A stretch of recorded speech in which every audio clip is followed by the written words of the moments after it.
প্রধান উপদেষ্টা, আপনার একটা কথা বলি, আমরা আগেও বলেছি এই সরকারের সকল উপদেষ্টার এক পা অন্য দেশে, বিপদ হইলে ভাইকে যাবে, কিন্তু আমরা দৃঢ়ভাবে বিশ্বাস করি আপনি ভাগবেন না। এর প্রমাণ, আপনি যদি ভাগতেন পৃথিবীর কোন দেশ আপনারে রাখতে চায় না বলেন? তাহলে হাসিনার আমলেও 10 তলা বিল্ডিং পাইয়া আপনার আদালতে হাজিরে আপনি দিতে আসতেন না। আপনি তখনই বিদেশ থাকতে পারতেন। আপনি এই দেশে থাকতে চান বলেই আপনি আসছেন, আমরা বিশ্বাস করতে চাই। মাননীয় প্রধান উপদেষ্টা, আপনি বাঁচবেন কয়দিন বলেন? আপনার এত বয়স হয়েছে, বাংলাদেশের গড়ায় উঠতে প্রায় 20 বছর বেশি পাচ্ছেন। আমার বাপের 63 বছর পাচ্ছে, তার চেয়ে আপনি প্রায় 20 বছর বেশি পাচ্ছেন।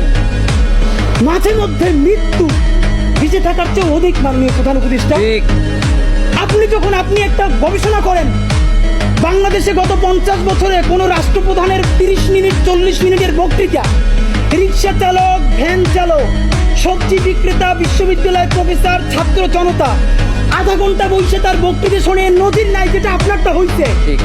এটা কিন্তু আপনার চেহারা দেখে না। আপনি রাজনৈতিক দল করছিলেন, ফেরও করছেন, কিন্তু এইবার যে আপনার এই বাংলাদেশের পক্ষে হৃদয় নিংড়ে ভালোবাসা, আপনি যখন বক্তৃতা করেন আপনি আর্টিফিশিয়াল কিছু বলেন না, কিন্তু আপনি যখন ঘোষণাপত্র বললেন আপনার চেহারায় আর্টিফিশিয়াল ছাপ। ইদানিং আপনি স্ক্রিপ্ট দেখে দেখে বক্তৃতা করেন, এগুলো আমরা চাই না। মাননীয় প্রধান উপদেষ্টা, আপনার অন্তরে যা আছে, আপনারা যে বাধ্য করে তার কথা বইলে দেন না। আপনারা কি করবে বলেন? আপনারা খুন করবেন? আপনি প্রায় 80 বছর বাঁচছেন, আর কয় বছরই বা বাঁচবেন?